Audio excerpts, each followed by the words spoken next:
merveilleux. Dieu nous fait encore grâce d'être en vie et nous sommes très heureux d'être avec vous. Shalom à toutes et à tous et merci de votre fidélité à cette émission. Jean-Richard, bonjour. Bonjour Aniel et shalom à tous. Docteur, bonjour. Bonjour. Vous allez bien? Très bien, merci. Gloire à Jésus-Christ. C'est sûr que vous avez bu de l'eau ce matin. Oui, beaucoup d'eau. Parce qu'on parlera de l'eau avec vous. Pasteur Kissi, bonjour. Bonjour Aniel. Vous allez aussi bien? Oui, je parle à la grâce du Jésus Seigneur. est fidèle. Jean-Richard, avec vous, on parlera de quoi aujourd'hui dans Culture Actuelle, le saviez-vous? Dans Culture Actuelle, on parlera de musique, on présentera un album, le meilleur album de l'année 2017. On fera une petite séquence rétro flashback souvenir pour reparler de cet album qui reste encore d'actualité. Et puis dans le saviez-vous, on parlera de religion, d'église et de sans-abri. D'accord, ça a l'air intéressant ça.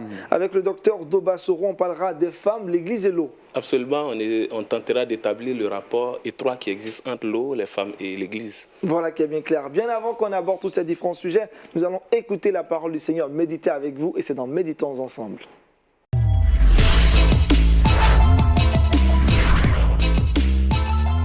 Pasteur Kissi Brahima, ce matin, notre pensée biblique a pour thème le respect de l'autorité. Ah oui. Allez-y, pasteur. Ce matin, je voudrais exhorter le peuple à nous édifier autour de ce thème qui, pour ma part, est très important. C'est le respect de l'autorité établie par Dieu. Pour ce fait, je voudrais qu'on fasse une lecture dans le livre de Romains, chapitre 13, versets 1 à 2, afin de pouvoir comprendre que le respect de l'autorité émane de Dieu lui-même et que c'est un point biblique. Lisons Romains chapitre 13, versets 1 à 2. Il dit que toute personne soit soumise aux autorités supérieures, car il n'y a point d'autorité qui ne vienne de Dieu. Et les autorités qui existent ont été instituées de Dieu. C'est pourquoi celui qui s'oppose à l'autorité réside à l'ordre que Dieu a établi. Et ceux qui résistent attireront une condamnation sur eux-mêmes. Et disons Amen. Amen. Vous savez, la Bible recommande à tous, croyants comme non-croyants, d'être soumis à l'autorité. Mais ici, je voudrais attirer beaucoup plus l'attention des bien-aimés, ceux qui ont la foi en Christ, qui ont accepté Christ comme leur sauveur, afin qu'ils comprennent que lorsqu'on parle de l'autorité, Dieu est celui qui même a établi l'autorité. Et l'autorité, selon la Bible, est à 3 niveaux. Nous avons l'autorité au niveau de l'Église, l'autorité que le pasteur détient ou le prêtre détient dans sa congrégation, afin de diriger le peuple que Dieu lui a soumis. Il y a également, quand nous revenons dans la famille, il y a une autorité que Dieu a établie au sein de la famille. Et sur cette autorité, Dieu place l'homme sur cette autorité. L'épouse et les enfants doivent se soumettre à l'autorité familiale qui est l'homme. Également, dans le gouvernement, il y a aussi une autorité. Et en tant qu'enfants de Dieu, nous devons avoir une compréhension claire sur ce qu'on appelle l'autorité. Et lorsqu'on parle du respect donné à l'autorité, qu'elle ne se limite pas seulement à l'Église.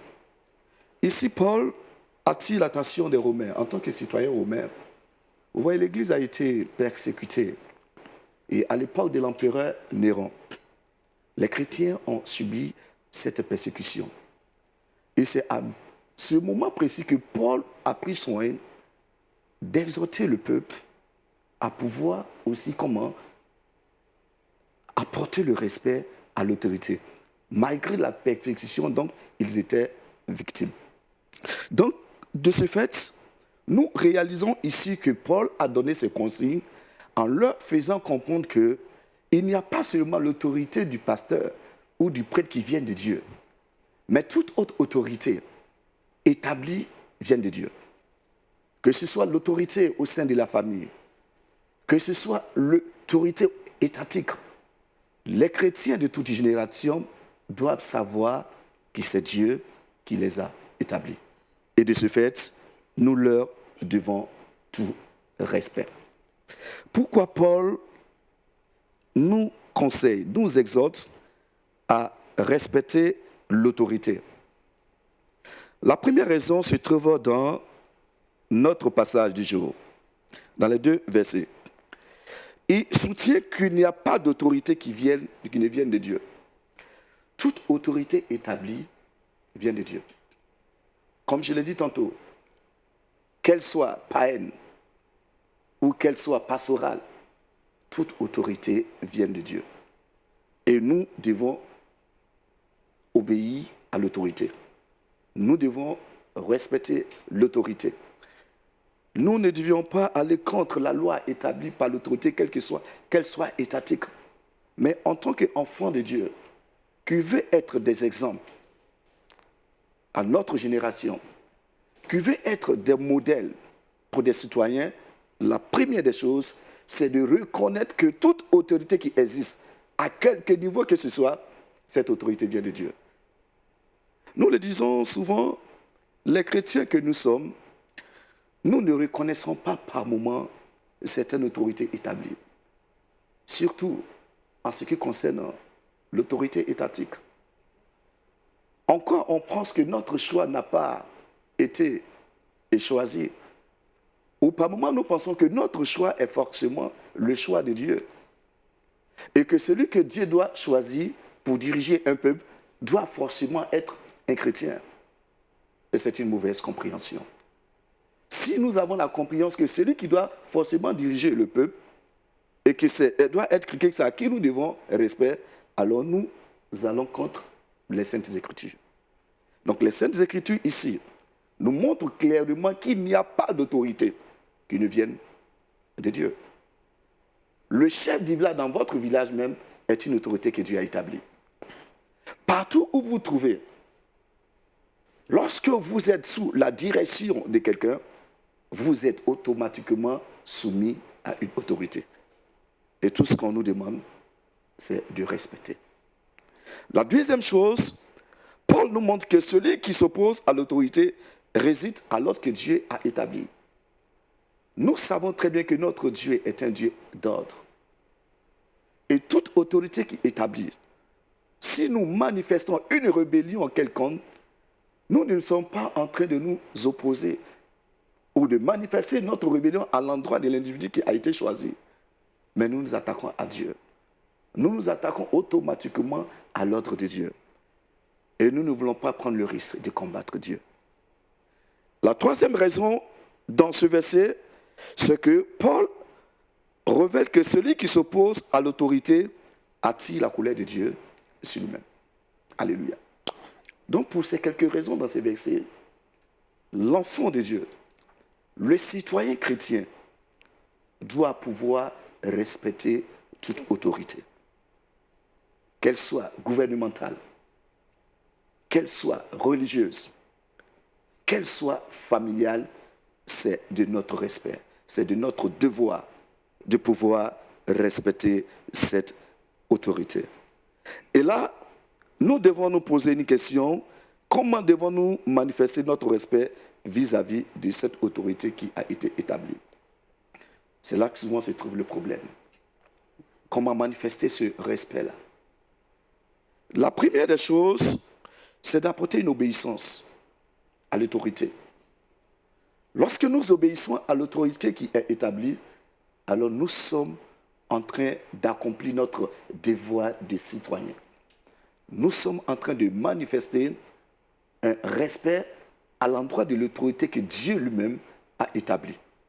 Cependant, nous devons savoir que lorsque une autorité établit une loi, par exemple, les autorités étatiques, et que cette loi n'est pas conforme à la parole de Dieu, cette loi trahit la foi que nous avons envers notre Dieu, on ne se soumet pas à cette loi.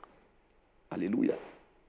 C'est un peu lorsque les disciples, dans Actes chapitre 5, étaient confrontés au souverain sacrificateur qui leur demandait de ne plus prêcher au nom de Jésus-Christ, voici la réponse de Pierre et les autres disciples.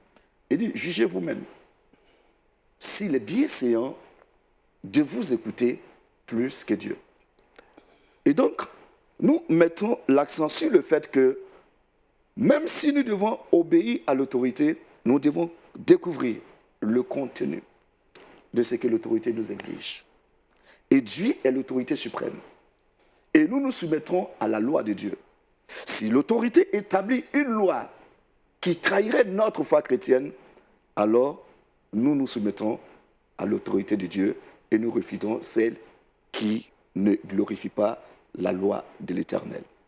À part cela, s'il n'y a pas d'ordre, s'il n'y a pas de loi qui va contre notre foi chrétienne, qui ne nous éloigne pas de Dieu, alors nous sommes appelés à obéir à l'autorité. Parce que toutes ces autorités qui sont mises, elles ont été instituées, elles ont été établies pour notre bien-être à tous les niveaux. Pour accorder du respect à l'autorité, nous devons apprendre à prier pour l'autorité à tous les niveaux. Vous êtes à l'église. Le pasteur est une autorité. Vous avez des officiers dans le système pentecôtiste ou congrégationnel, des leaders laïcs. Ces leaders représentent des autorités qui veillent sur vous, qui prennent soin de vos âmes. Et votre devoir, c'est de prier pour cette autorité. Dieu a toujours recommandé à son peuple de prier pour les autorités. Lorsqu'il parle de l'autorité étatique dans Ézéchiel chapitre 22, verset 30, Jérémie dit clairement que Dieu est à la recherche d'une personne qui puisse se tenir à la brèche afin d'intercéder pour la nation. La nation est dirigée par des leaders. Et lorsque nous prions pour notre nation, nous prions également pour nos leaders, qu'ils soient chrétiens ou pas. Notre devoir, c'est de prier pour eux. Et en 1 Timothée 2, 1 à 2, Paul donne une raison valable pour prier pour nos leaders. Voilà ce qu'il dit. Il dit, j'exhorte donc, avant toute chose, à faire des prières de supplication, des requêtes, des actions de grâce pour tous les hommes, pour les rois et pour tous ceux qui sont élevés en dignité, afin que nous menions une vie paisible et tranquille. Ici, nous voyons que Dieu donne une raison. Si nous voulons avoir une vie paisible, alors c'est de notre devoir de prier pour l'autorité, de prier pour nos leaders. Parce que le leader dirigera toujours le peuple selon sa vision, selon sa manière de comprendre. N'est-ce pas? Une société ou une église, par exemple, ne peut grandir au-delà de la vision du responsable. Et si nous voulons que la vision du responsable soit une vision correcte, une vision qui manifeste la gloire de Dieu, alors c'est de notre devoir de prier pour nos leaders politiques, religieux, nos leaders au sein de la famille. Malheureusement, nous ne le faisons pas. Nous portons plus de critiques à l'endroit de nos leaders plus que de les porter en prière. Les leaders sont aussi des hommes. Et nous devons savoir qu'ils ont des faiblesses. Donc, en priant pour l'autorité, vous êtes en train de demander à Dieu de les aider, doter leurs faiblesses, afin qu'ils puissent être aptes à conduire soit la nation, soit l'Église, ou aussi à être de bons pères de famille au sein de leur foyer. Dans le respect de l'autorité, nous devons aussi apprendre à encourager nos leaders, nos responsables, à tous les niveaux. Ne soyons pas pressés à leur lancer des pierres. Mais lorsque vous encouragez votre leader, vous les exhortez, alors ils sont plus encouragés. Ils sont plus motivés et ils donnent le meilleur d'eux-mêmes. Parce que être leader n'est pas facile. Et diriger une nation n'est pas également facile. Être un père de famille, être un responsable de famille n'est pas également facile. Nous avons besoin par moments des encouragements. Si vous regardez ce qui s'est passé en France, par exemple, les 3 derniers présidents, commençant par Nicolas Sarkozy, François Hollande, François Hollande, en venant Emmanuel notre jeune Macron. passé Macron, notre jeune président Macron, nous nous rendons compte que diriger n'est pas facile. Puisqu'ils n'arrivent même pas à pouvoir brandir de mandat. Nous les avons acclamés. Mais dans peu de temps, nous trouvons qu'ils ont des faiblesses. La faiblesse ne vient pas de Dieu. Mais c'est à nous de les encourager, c'est à nous de prier pour eux, afin de pouvoir nous diriger mieux. Donc, bien aimés, nous voudrons inviter, nous voudrons exhorter le peuple de Dieu, leur faire comprendre que toute autorité qui existe, à quelque niveau que ce soit, elle a été établie par Dieu. Et notre devoir, c'est de les respecter, non pas de les combattre. Alléluia. Il y a un serviteur qui a servi un roi, le roi de Syrie, Ben-Hadad. Et le prophète Élisée reçoit une révélation sur la vie de cet serviteur pour lui dire que je te vois en train de faire du mal au peuple d'Israël. Je te vois en train d'éventrer des femmes. Je te vois en train de faire du mal aux jeunes d'Israël. Alors il s'est regardé pour dire, qui suis-je? Je ne suis qu'un simple serviteur, un simple chien, pour pouvoir assumer une telle responsabilité. Et vous savez ce qui s'est passé? Les instants qui ont suivi, il prend un mouchoir et il étouffe le roi. Il meurt et Hazaël devient le roi de Syrie. Qu'est-ce que je veux dire? Par moment, l'autorité établie peut être légale comme illégale. L'autorité peut être légitime comme illégitime.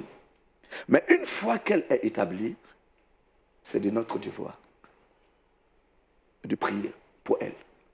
C'est de notre devoir en tant que chrétien de soutenir. Donc, bien aimé, ce matin, voici quelques conseils que je voudrais apporter au peuple de Dieu. En tant que chrétien, lumière de ce monde, chrétien qui doit servir des hommes, nous devons prier pour nos autorités. Nous devons nous soumettre à nos autorités, à quelque niveau que ce soit, même dans vos entreprises. Partout où vous travaillez, vous avez quelqu'un qui vous supervise. Vous avez quelqu'un qui vous dicte des règles. Ce dernier est une autorité. Et votre devoir en tant que chrétien, c'est de l'obéir. C'est de respecter son autorité. Que le Seigneur vous bénisse. Amen. Amen.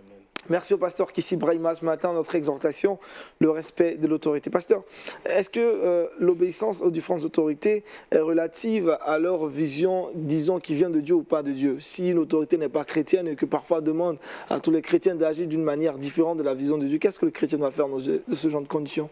C'est pourquoi j'ai dit tantôt que toute règle, toute loi dictée qui va contre les principes de Dieu, nous ne devons pas obéir.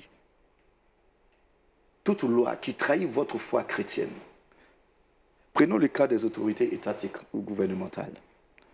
Si par exemple une autorité vient et essaie de mettre une loi, l'homosexualité, aujourd'hui qu'on cherche à imposer dans nos nations, alors en tant que chrétiens, nous ne devons pas limiter pour cette loi. Nous ne devons pas adhérer.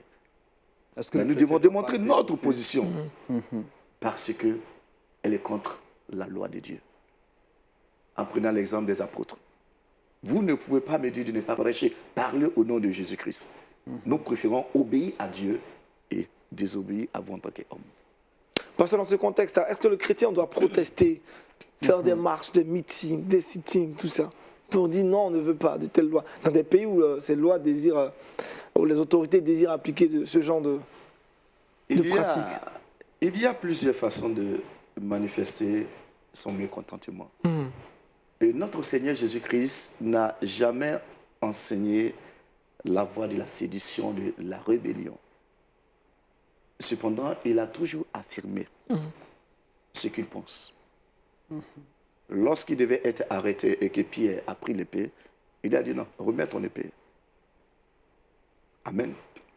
Donc, nous ne démontrons pas par des marches pour dire que les chrétiens sont en grève. Mais nous dirigeons un peuple. nous n'allons pas adopter ces lois dans nos églises. Et si nous avons l'opportunité de pouvoir nous exprimer au devant de nos autorités, nous devons aussi être courageux en utilisant le verbe. Leur dit que cette décision n'est pas conforme aux Saintes Écritures. C'est cette manière passive de pouvoir manifester notre mécontentement. Voilà qui est bien clair, on a la réponse à notre question. Pasteur Kissi, vous allez prier que Dieu nous aide à pouvoir avoir un grand respect pour toute autorité. Père notre Dieu, nous voulons te bénir, nous voulons t'exalter. Tu viens de nous instruire qu'il n'y a pas d'autorité qui ne vienne de toi. Toute autorité est établie par toi. Seigneur, nous prions que tu nous aides à comprendre que ton autorité n'est pas celle de l'Église, mais toute autorité, que ce soit l'autorité du chef du village, que ce soit l'autorité du chef du gouvernement. Oh Seigneur, nous sommes appelés à manifester notre obéissance. Nous te prions, Seigneur, de nous aider, afin que nous soyons la lumière, le sel qui pourra impacter ce monde, parce que nous aurons montré une vie exemplaire. Sois béni, sois élevé, au nom de Jésus-Christ. Amen. Amen. Merci encore au pasteur Kissi Brahima ce matin. L'exhortation, la pensée biblique a eu pour thème le respect de l'autorité. À présent, parlons culture avec Jean-Richard Nguécan et c'est maintenant.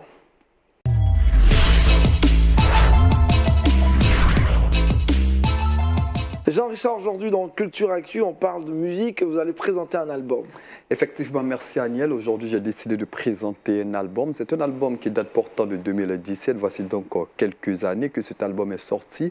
Mais pourquoi j'ai décidé de présenter l'album? Parce que l'album figure depuis sa sortie dans le chart des meilleurs albums sortis. Elle est d'ailleurs l'un des meilleurs albums de l'artiste qui l'a sorti. Et cet artiste n'est autre que Reba McEntire. C'est vrai que c'est un nom qu'on connaît très peu ici, mais n'empêche qu'elle évolue dans un style de musique très apprécié du côté des États-Unis. C'est la musique country. On sait plus ou moins que la musique country a pris ses racines du côté des États-Unis. Une musique qui est très appréciée de ce côté-là. Et Reba McEntire, depuis les années 80, fait partie de celles-là même qui imposent la musique country gospel dans l'univers de la musique chrétienne. Figurez-vous que l'album que nous présentons aujourd'hui est son 29e album studio. Elle fait partie d'ailleurs des vendeuses de disques les plus connues et les plus renommées du côté des États-Unis. Elle totalise aux États-Unis plus de 41 millions d'albums vendus. Pour une artiste chrétienne, ce n'est pas rien.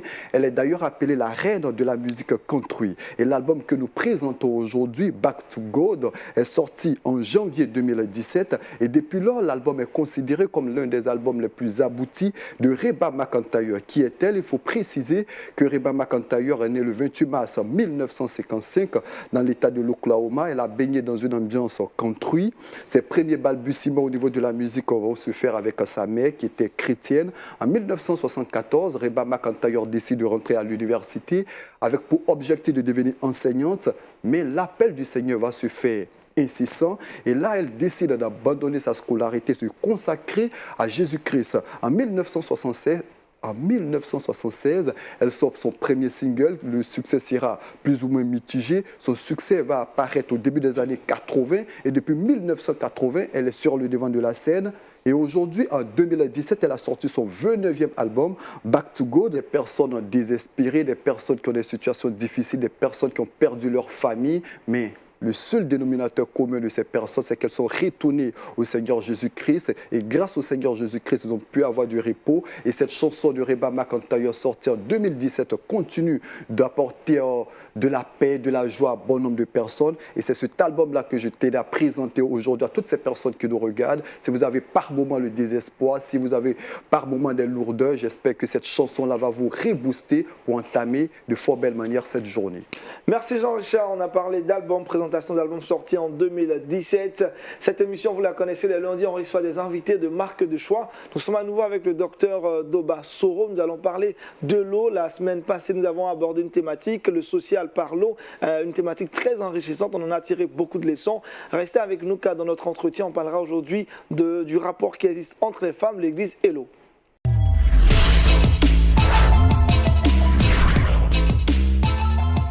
Docteur, à nouveau bonjour et merci d'être sur notre plateau. Ça nous fait du bien d'être avec vous. Alors aujourd'hui, nous abordons une thématique, celle-là, les femmes, l'Église et l'eau. Absolument, merci. Aujourd'hui, effectivement, nous parlons des femmes, l'Église et l'eau. D'aucuns pourraient se demander, mais quel rapport existe entre ces trois entités? Et nous sommes là ce matin pour en parler. Alors, parlant déjà de l'eau, c'est quelque chose que tout le monde connaît, c'est un objet social, l'eau est indispensable et une condition sine qua non à la vie humaine. Vous pouvez vivre sans tout, sans vraiment tout, mais vous ne pouvez pas vivre sans eau. Et quand on regarde un peu, par contre, il est vrai qu'on ne peut pas vivre sans l'eau, mais l'eau fait partie des denrées qui se raréfient de plus en plus sur la planète. On estime qu'en d'ici 2025, 4,4 milliards de personnes seront dans un stress hydrique total. Aujourd'hui, vous avez certaines villes de l'Inde et même en Afrique du Sud où l'eau manque. Il n'y a vraiment pas d'eau et c'est la seule ressource qu'on ne peut pas inventer et créer jusqu'à présent. C'est dire que l'eau est très importante. Maintenant, quand on rallie un peu à la situation de la femme, on se rend compte immédiatement que les femmes sont les premières concernées quand on parle de l'eau. Qu'elles soient chrétiennes ou pas, quand on parle de la question de l'eau, elles sont les premières concernées en ce sens qu'elles utilisent l'eau. Pas forcément pour elles-mêmes, mais pour le ménage, pour tout le monde. Le temps mis pour chercher de l'eau par les femmes est un temps considérable qui cause des pertes en économie, en éducation des enfants et également en travail, en matière de travail. Vous voyez, il y a juste 2 ans, une étude a été menée en Tanzanie et les gens se sont rendus compte que si on arrivait à réduire de 15 minutes le temps mis par les femmes tanzaniennes pour chercher de l'eau, on aurait obtenu un taux de scolarisation de la jeune fille de 12% en supplément. C'est de dire que le temps est vraiment considérable.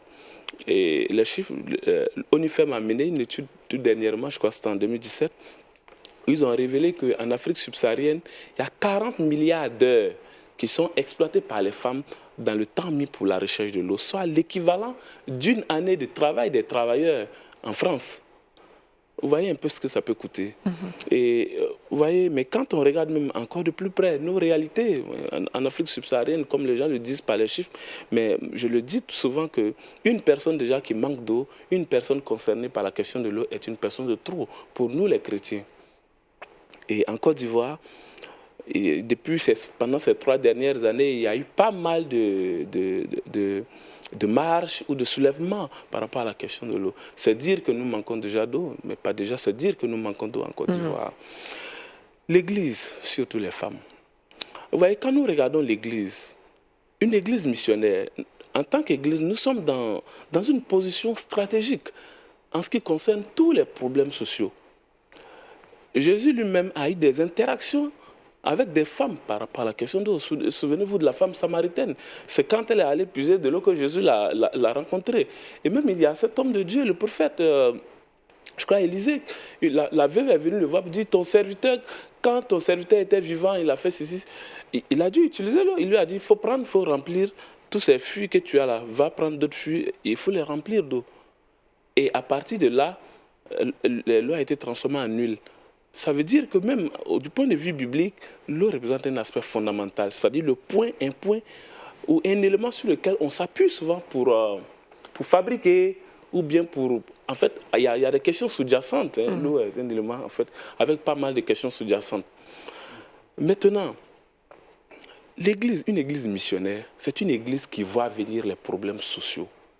C'est une église qui, dans son processus ou bien dans sa dimension d'évangélisation, prend en compte la question de la démonstration et la question de la proclamation de l'évangile. La proclamation, c'est ce que nous disons, ce sont les campagnes d'évangélisation, c'est tout ce que nous prenons en compte. Jésus le dit, et Jésus l'a souvent dit. En fait, on peut parler de Jésus à quelqu'un, vous l'évangélisez. Mais ça, c'est une dimension proclamation. Mais la dimension démonstration prend en compte les questions d'ordre holistique. Et les questions d'ordre holistique, c'est prendre en compte les besoins réels des populations, les besoins réels des communautés. Vous ne pouvez pas venir vous asseoir avec du pain en train de manger à côté de quelqu'un qui n'a pas mangé depuis 2 jours quand vous finissez et puis vous dites « Jésus t'aime mon frère, viens à l'église ». Ce n'est pas possible. C'est la même chose avec la question de l'eau. Et l'eau doit faire partie de la question ou de la dimension démonstrative de la mission d'évangélisation ou encore de la communication. Mais puisque nous avons lié la question de l'eau à la femme, nous devons donc comprendre que les femmes dans nos communautés et dans la vie associative de nos communautés doivent pouvoir développer des pôles qui concernent la question de l'eau. Vous voyez, quand on observe un peu la vie associative des femmes dans l'Église, c'est bien, ça fait partie, les associations féminines font partie des associations les plus solides. Vous savez, le groupe des femmes, parfois le groupe des jeunes filles, mais ça fait partie des groupes les plus solides.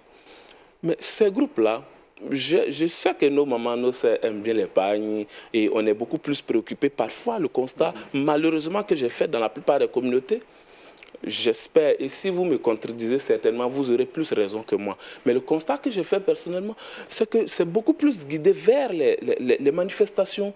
La vie associative est guidée vers les manifestations, vers les uniformes et vers tout un ensemble de choses. Et peut-être quelquefois vers des actions posées envers les pauvres, ainsi de suite. Mais l'eau représente un objet fondamental à la vie humaine. Les femmes peuvent travailler à faire un plaidoyer. Je ne parle pas de manifestations comme le pasteur le défendait tout à l'heure, je veux dire l'interdisait, mais je veux surtout dire un plaidoyer. Quand nous savons qu'une communauté n'a pas accès à l'eau, surtout dans nos quartiers, même en ville, en milieu urbain, les gens n'ont pas accès à l'eau potable. Vous pouvez avoir accès à l'eau, mais l'eau peut ne pas être potable. Et là encore, même quand vous avez accès à l'eau ou que vous n'ayez même pas du tout accès à l'eau, les femmes dans nos communautés religieuses peuvent poser des actions en ce sens. Un plaidoyer auprès des autorités. Quand les femmes parlent, on voit beaucoup plus, on entend beaucoup plus que quand les hommes parlent. Parce que si les hommes se réunissent, on va forcément donner une coloration peut-être politique ou radicale ou radicaliste sur le plan religieux si ce sont les chrétiens. Mais si ce sont les femmes qui parlent de la question de l'eau, on sait immédiatement qu'il y a une nécessité. Dans les dynamiques intrafamiliales, les femmes, l'homme règne mais il ne gouverne pas, vous voyez? Dans la dynamique intrafamiliale, l'homme règne mais il ne gouverne pas. C'est la femme qui gouverne, c'est la femme qui a la même mise, qui contrôle, qui regarde, qui vérifie, qui rend compte et qui éduque. Elle-même, l'homme donne même des instructions, mais c'est la femme qui éduque. Mais quand vous voyez un peu, ça veut dire que la femme est au cœur de la question de la famille. Et même dans les communautés religieuses, là où il est question de donner, ou là où il est question d'agir par rapport à une cause sociale dans l'Église, même quand les hommes donnent, derrière les hommes, il y a les femmes qui sont là, qui en réalité sont les principales motivatrices de ces hommes à donner. Ça veut dire que même à l'Église, si nous voulons poser des actions dans le sens de l'eau, et que c'est l'Église qui prend, les femmes doivent être les premières qui encouragent d'abord à ce que ces initiatives soient prises à l'endroit de la question d'accès à l'eau potable. Maintenant, quand on essaie d'établir un rapport entre le milieu rural et le milieu urbain, vous voyez, dans nos communautés en milieu rural, les gens n'ont vraiment pas d'accès à l'eau. Si les femmes qui ont leur vie associative ici, dans les villes, et qui achètent, qui cassent, qui encouragent à casser, je n'ai rien contre casser les églises et les reconstruire. Je pense que c'est par rapport aux besoins. Je ne dirais pas des choses de sorte que le pasteur me tire les oreilles. Mais je vais simplement dire que si par exemple on prenait du temps et qu'on observait les démembrements de nos communautés religieuses qui sont en milieu rural, et que les femmes encourageaient nos églises, et que les femmes elles-mêmes prenaient des initiatives à permettre à ces femmes qui sont en milieu rural d'avoir accès à l'eau potable, beaucoup de choses seraient changées. Et même la notoriété de la femme chrétienne en milieu rural serait restaurée, serait renforcée. L'autorité féminine en milieu rural serait renforcée. Et donc, quand c'est comme ça, pour moi, c'est l'image de l'Église aussi qui s'en va. Donc, pour qu'il y ait développement, pour qu'il y ait évangélisation, on peut passer par l'eau. Pour qu'il y ait santé, pour qu'il y ait activité économique, pour qu'il y ait développement, lutte contre la pauvreté, les femmes des églises, de nos communautés religieuses peuvent travailler. Ça, je parle du point de vue de la mise en place des infrastructures. Maintenant, prenons le cadre où nous devons parler de la propriété, de l'hygiène et de l'assainissement, de toutes ces questions qui sont liées à l'eau. Aujourd'hui, en Côte d'Ivoire, c'est un défi majeur. Je disais que 88% des enfants qui sont atteints de diarrhée meurent. 88% des enfants meurent chaque jour du fait de la diarrhée. Disons 1000 enfants chaque jour meurent du fait de la diarrhée et 88% des diarrhées sont la cause de l'eau qui n'est pas propre que les enfants consomment. Ça veut dire que même qu'on pense que les personnes agissent, mais il y a les plus jeunes qui sont concernés. Et quand on parle de bébés, ce sont les femmes. Il y a l'hygiène autour des pompes. Il y a l'hygiène autour des infrastructures hydrauliques. Même ici, dans nos villes, quand vous partez, il y a des coups, quand vous rentrez dans une cour commune, vous voyez, quand les gens ouvrent, l'église même les femmes peuvent travailler à un renforcement des capacités, à une sensibilisation, d'abord en interne, au sein de la communauté religieuse. Et ensuite, organiser des rencontres, des conférences, des rencontres. Aujourd'hui, quand les communautés ou bien quand les chrétiennes s'organisent, se rencontrent, comment la femme va être leader? Je n'ai rien contre ça. Comment tu peux bien prendre soin de ton mari? C'est très bien. Mais comment prendre soin de ta santé à travers la question de l'eau? Pour moi, est une question extrêmement importante. Comment prendre soin de la santé de ta famille, de ton ménage à travers la question de l'eau? Une question importante. Les données jusqu'en 2017 ont montré que 66% des ménages consomment de l'eau qui n'est pas bonne. Et vous comprenez que quand vous transportez l'eau et que vous venez la conserver, quand vous la prenez et que vous la donnez à boire, mais c'est de l'eau contaminée que vous donnez aux gens à boire. Et les femmes peuvent travailler à cela. Je veux dire, il faut que nos femmes arrivent à étendre leurs limites, arrivent à prendre en compte ces questions-là.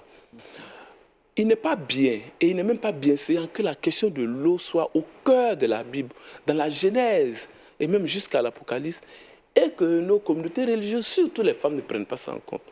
On peut aller au-delà de ce que nous faisons.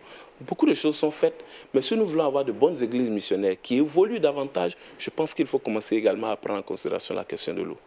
Merci. Merci, docteur. En tout cas, là, c'est tellement intéressant d'entendre ça.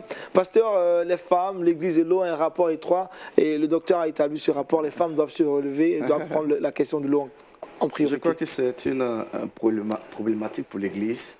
Et j'aurais souhaité même que la question aille au-delà des femmes. Voilà, si nous voulons gagner des âmes, nous voulons posséder des villages, des nations, il faut que l'Église arrive à orienter un peu sa stratégie, sa méthode d'évangélisation. Et je crois, le docteur a révélé un point pertinent. Pourquoi ne pas s'investir dans ce domaine? Donc, pas seulement les femmes, mais l'Église, les leaders d'Église, enfin d'aller dans les villages, essayer de trouver, mettre des pompes à eau villageoises. Je crois que cela attirerait des âmes. Puisque c'est cette eau qui est attirée dans Jean 4, a attiré les Samaritains à Christ. Venez voir quelqu'un qui t'a tout dit de moi, parce que Christ voulait un peu de pouvoir. Je crois que les leaders d'Église doivent essayer de voir, regarder dans ce domaine et voir comment faire pour assister nos villages, assister nos villes pour que nous ayons de l'eau potable. Voilà qui est bien clair. Mais docteur, est-ce que ce n'est pas aussi par manque d'informations que les femmes ou l'Église même restent jusque-là inactives? Absolument. C'est pour ça aussi que nous qui sommes les chrétiens, qui sommes les laïcs, nous existons. Je suis docteur socio-anthropologue de l'eau et c'est une question qui me tient à cœur depuis un certain temps. Et ça fait partie de mon cheval de bataille. Et même quand je rentre dans la communauté où il y a des églises, ou quand je suis en contact avec des organisations chrétiennes, j'essaie de leur dire là où il y a le besoin et je montre la pertinence de l'évangélisation à travers la mise en œuvre des infrastructures hydrauliques. Donc on est toujours disponible. Et généralement, comment le peuple de Dieu réagit? Oh oui, plutôt bien, pour la plupart du temps, pour ceux qui sont en milieu rural, pour certains pasteurs, mais pas toujours. Hein. Je pourrais évaluer peut-être la réaction positive à 45%, parce que c'est maintenant que les gens commencent vraiment à se rendre compte. Voilà. Donc il faut beaucoup de sensibilisation à ce niveau. Oui, beaucoup de sensibilisation et merci à LMTV pour l'opportunité de parler de cette question que les gens ne voient pas généralement, qui reste quand même fondamentale.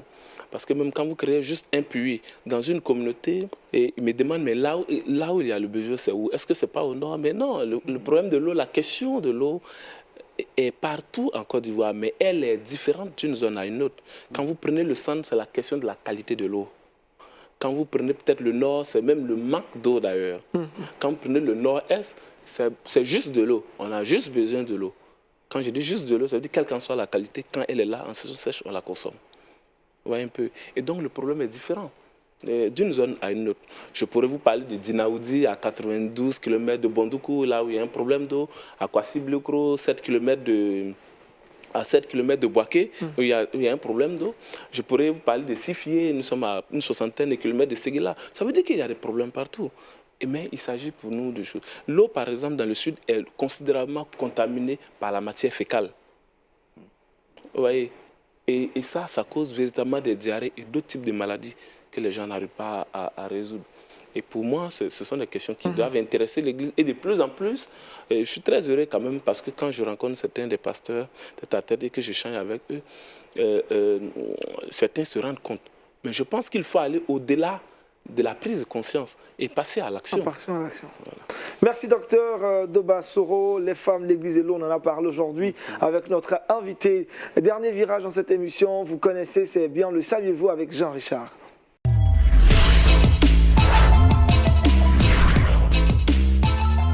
Jean-Richard, avec vous, on parle aujourd'hui de sans-abri et l'Église, c'est un rapport qui sera établi et c'est aux États-Unis. Effectivement, c'est aux États-Unis et c'est dans la ville de Francisco. C'est une belle ville, une ville touristique connue par plusieurs personnes. Ils y vont pour faire des excursions. Mais malheureusement, cette ville est considérée aux États-Unis comme la ville où il y a plus de sans-abri. C'est-à-dire qu'il y a plus de 7000 sans-abri dans cette ville. Et cela constitue un défi majeur pour les services sociaux de la mairie de San Francisco. Au regard donc de cette situation, l'Église a décidé de monter au créneau à travers un projet qu'on appelle le projet Gubbio. Et le projet Gubbio est à l'initiative d'une église qu'on appelle l'église Saint-Boniface de San Francisco. Eh bien, chaque nuit, elle ouvre les portes de l'église à plus de 250 personnes pour y passer la nuit. Et lorsque ces différentes personnes passent la nuit, l'Église offre des douches, bien évidemment pour ces différentes personnes, des vêtements de réchange, des couvertures, des coupe-cheveux et éventuellement des repas chauds. Et bien, cette initiative lancée par l'Église Saint-Boniface a contaminé bon nombre d'églises qui ont décidé depuis quelques mois également d'ouvrir leurs portes à ces sans-abri qui sont dans la ville de San Francisco, qui ont du mal, surtout en cette période de fraîcheur, pour qu'ils puissent véritablement aller dans ces différentes communautés, se réchauffer et avoir du repos. C'est un moyen également d'évangélisation que l'Église a trouvé pour passer le message qui sauve. Je pense que c'est une initiative qui peut être reprise dans, pourquoi pas, bon nombre de pays à travers le monde. Docteur Soro, réaction par rapport à ça, cette initiative? Oui, mais c'est très touchant. Je pense que c'est vraiment ce pourquoi le Seigneur nous a appelés. J'appelle ça une église missionnaire.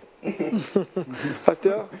Je crois que c'est apparemment la même exhortation que le docteur nous a donnée.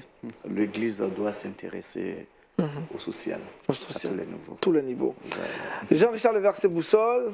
Issu de 1 Pierre 2, le verset 13, qui dit « Soyez soumis à cause du Seigneur à toute autorité établie parmi les hommes, soit au roi comme au souverain. » Voilà, nous devons être soumis aux autorités et le pasteur nous a instruit ce matin sur cette thématique, le respect de l'autorité. Merci pasteur, merci également au docteur Doba Soro, on a parlé des femmes, l'Église et l'eau. Merci Jean-Richard, merci à l'équipe de réalisation de Wake Up, on a été très heureux de démarrer cette semaine avec vous. Bonne journée à toutes et à tous et que Dieu vous bénisse. Shalom chez vous.